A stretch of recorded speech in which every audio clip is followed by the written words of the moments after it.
If you're a U.S. regulator, how do you go about regulating a decentralized autonomous organization? An entity that, in theory, is not owned or governed by anyone, but a group of anonymous or pseudonymous people over the internet.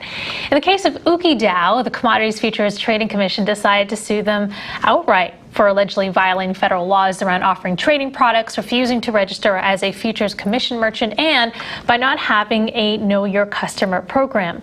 Notice was served on their website, HelpBot, and forum posts. Delivering the dissenting statement on this action is CFTC Commissioner Summer Mersinger, who joins us now alongside CoinDesk Global Policy and Regulation Managing Editor Nick Day. Welcome, Summer Commissioner and Nick. Thank you.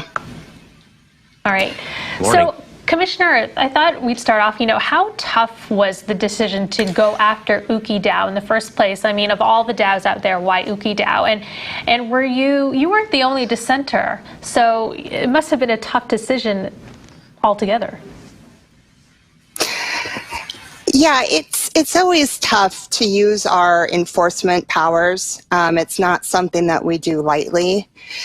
But in this case, there was some pretty blatant violation of our statute, and certainly we want to make sure we are holding people accountable. The trouble here is we've got kind of a novel area where it wasn't just a person or a few persons that were involved. When you go after the DAO, you don't necessarily know who to hold accountable, and I think that was the struggle here with this case. All right, and why Ooki DAO? And maybe you could go over your dissent of why you felt this decision was not a good enforcement action to undertake. Right. So part of it has to do with that we are a civil enforcement regulator, and really our enforcement power derives directly from our statute, the Commodity Exchange Act. So when we are enforcing the Commodity Exchange Act, we really need to use our statutory authority to do so. Going after Ooki DAO, unfortunately, we used a state unincorporated association, some precedent from tort cases, from contract law, and the suit really wasn't based in the underlying statute. So that was a big concern for me. It is tough when people are blatantly violating the law. Yeah. You do want to hold someone accountable, but I think we had other options here that we didn't pursue, and that's a lot of the reason why I felt the need to dissent in this case.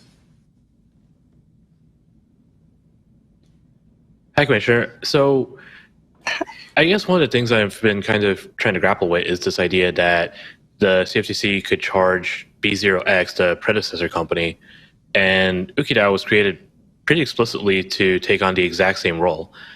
Where do you see this enforcement action? Is this something that the CFTC should have worked with state regulators to bring, or is there any feasible way that you saw or that you could see an action being taken against Ooki DAO? Maybe not the one that was taken, but is there a better way to approach it, do you think?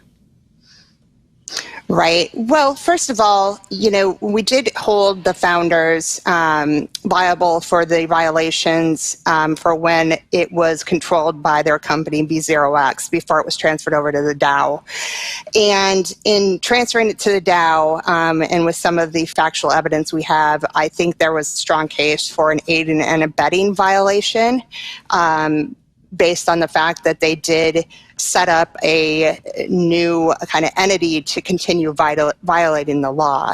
So that would have been one option, and we have that authority under our statute. I think the other thing to me that should have been done in this matter, or something we should think about, is should we have a rulemaking? Should we have some sort of public forum to further discuss how we want to hold DAOs accountable? When we use this theory that we used, the notice to all DAOs to DeFi generally is, hey, we're going to use a very novel state based unincorporated association kind of framework to go after a DAO for violating violating our statute. I think before we do that, we probably need to have some notice to the public and encourage some public input. And we know how to do that at the CFTC. We know how to request information. We've held roundtables related to some of the more novel exchange Commissioner, do you think notice via a web post and a help bot and a forum post is adequate? Well, the court said it was. And it's tough. How do you give notice to people that you can't identify? And again, this is another situation where we've kind of created some precedent here that I think is a little bit dangerous going forward for anyone who wants to participate in governing a DAO. And following up with some of your previous comments, so SEC Chair Gary Gensler has actually said, crypto doesn't need any further guidance. So I would imagine that you disagree with that. And it seems with a DAO, they could be located anywhere in the world, the members of a DAO. So how can you establish jurisdiction if they are in another country than the United States? Right. I do think if they're violating the law and that activity is occurring in the United States with U.S. customers, that does give us some jurisdiction, or it allows us to at least have some jurisdictional reach. And I think that it is important for people to understand that you can't, just create a association in another country and operate in the United States and violate our laws. But it is tough to leave a precedent where you have no idea, if you will be liable for violating U.S. laws. You may not even be aware or have any control. Or maybe you want to exercise control but say we shouldn't be violating U.S. laws, but yet you're still held liable for that violation. And I think that is where I get a little concerned with the precedent we're setting here. So I wanted to revisit the proposed rulemaking that you were discussing a few minutes ago.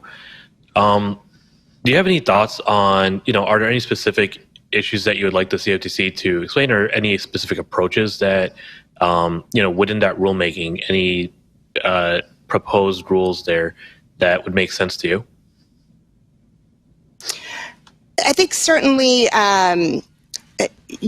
coming up with some sort of regime for a DAO to, whether it's register, be able to come in and, become a registered entity at the CFTC and allow for regulatory oversight. Right now, I think if the Ooki DAO, anyone controlling it tried to come in and register at the CFTC, they wouldn't fit within our framework. And that's a concern as well. So I think we got to change our framework and allow for registration. And then that also gives us an opportunity to say, okay, well, here, when you register, if you were to register, here's how we would look at liability. Here's who would be held accountable. And that would all be out in the public for comment, for deliberation by the commission, and really make it a more transparent process. If you were to offer a figure or percentage, what proportion of DAOs out there do you think are just unincorporated companies? I mean, it's hard to say because a lot of it depends on, probably some of their activities, how they govern. This was our first case against a DAO, and a lot of what we're dealing with is new entrants into our space that we haven't seen before. And so we have to do a lot of, there's a lot of education involved. So Commissioner, do you think that that Congress needs to create laws to really address this novel technology? Or you have said in your dissent that the Commission ignored an alternative, well-established basis for imposing liability for the Ooki DAO's violations. So is there, current law that could actually overlook this case? Yeah, I think, I always find if we've got some ambiguity and it's related to kind of new technology, I would prefer to have a legislative body act and make that decision, in the legislative space, because they are elected officials and they are there to represent, represent their constituents. So I think that is a better place. But in this case, it wasn't so much about it wasn't just about the structure. They were violating our statute. That was clear. There was no question around whether or not the statute was being violated. The only question was around who do we hold accountable. I think Congress, Congress or the states could ask in this scenario, but I think we can find other ways to get to this without kind of creating new regulation through an enforcement action. So zooming out, what do you think is the future of crypto regulation? Chairman Benham has said recently that Bitcoin could double in price under CFTC regulation. I do think we will see something from Congress, being a little bit of clarity. There's not a regulator of the spot market or the cash market for crypto assets, digital assets, and that's something they are trying to establish that would allow entities to come in and register and allow us to have some oversight over that cash market. How that impacts the actual holding, I can't say, but I just think it gives some legitimacy. It gives us the opportunity to provide some consumer protections, and that's a goal that we all have. And unfortunately, without more authority, we really can't follow through on that. So I do think we'll see some legislation. Is the result for now enforcement of regulation by enforcement by regulation? I mean, regulation by enforcement, rather. Yeah, no, I think you're right. I think that's where we are right now. Without more clarity in the laws, without some sort of statutory change, we're going to continue to see any kind of regulatory framework on the federal level in digital assets coming out of enforcement decisions and court decisions. And unfortunately, that bypasses kind of the public legislative process, the public input, and it's not an ideal way to govern.